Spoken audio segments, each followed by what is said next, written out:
is known to be an agricultural country, that is a Krishi Pradhan Desh. About 70% of population of India is dependent on farming, directly or indirectly. The farmers are using the same methods and equipment since the ages. But the time is changing, so that things need to change as well as in order to achieve the best quality of crops and more productivity. Our government is taking various steps to increase the productivity of crops. For this, we should use the marvels of modern technology. As we know that rice is one of the most important food of India, and many farmers are involved in the cultivations and production of rice. Introducing a modern technology to the rice farming will result in many advantages, such as better productions, good quality, less labor required, saves time, and low cost. This pie chart shows that the highest number of labor required in a rice planting is for a transplanting, that is a seed sowing. In a manual transplanting practice, 8 to 12 laborers are required to transplant 1 acre. There are two methods which are practiced in establishment of paddy, which are as follows. In which first one is a direct sowing, or we can say that seeding, and second one is a transplanting.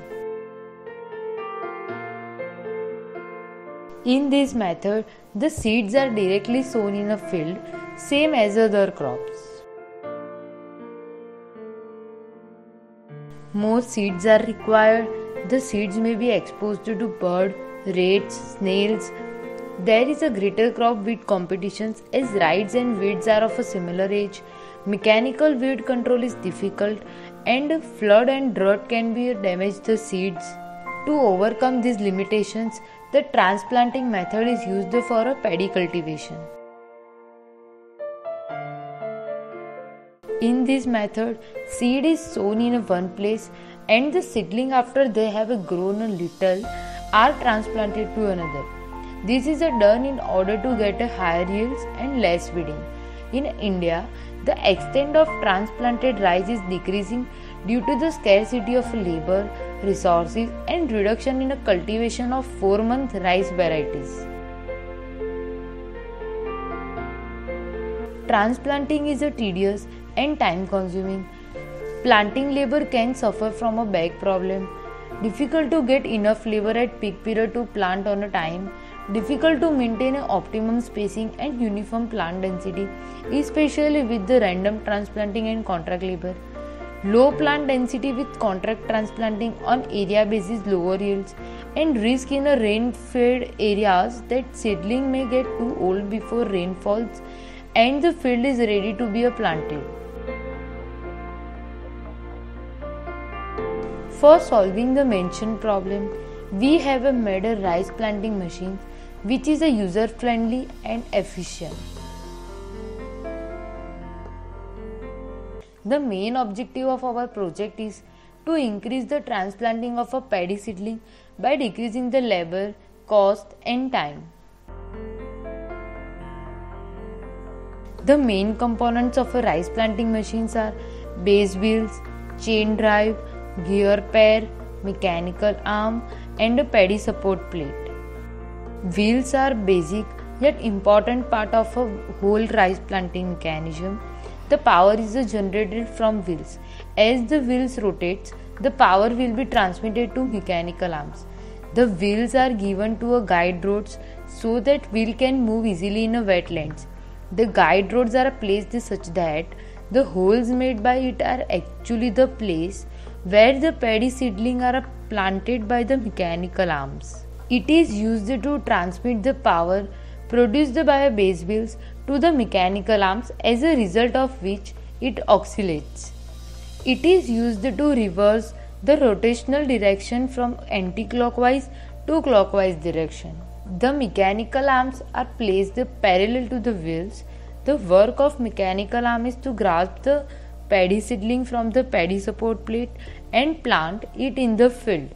The reason to place the mechanical arms parallel to the wheels is that the mechanical arms plant the paddy seedling in the holes made by the guide rods of the wheel. The paddy support plate is used to place the paddy seedling.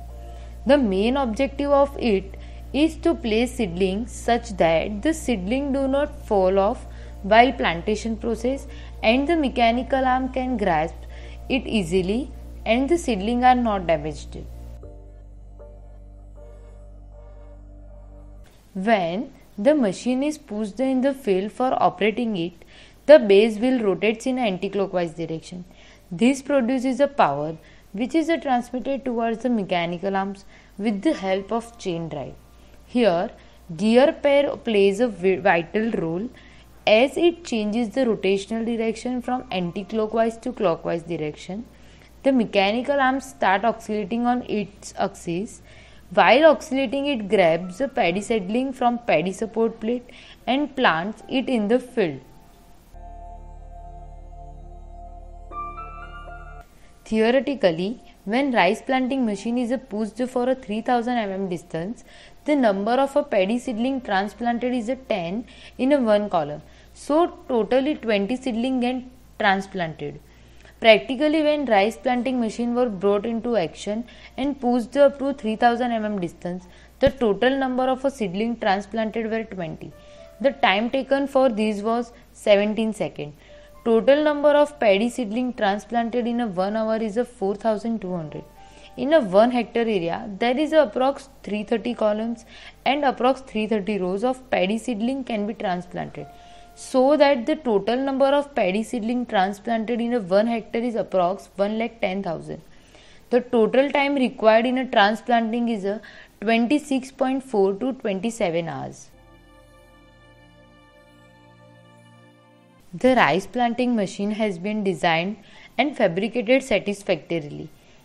Finally, we can say that it is an user-friendly and efficient machine with a low production cost.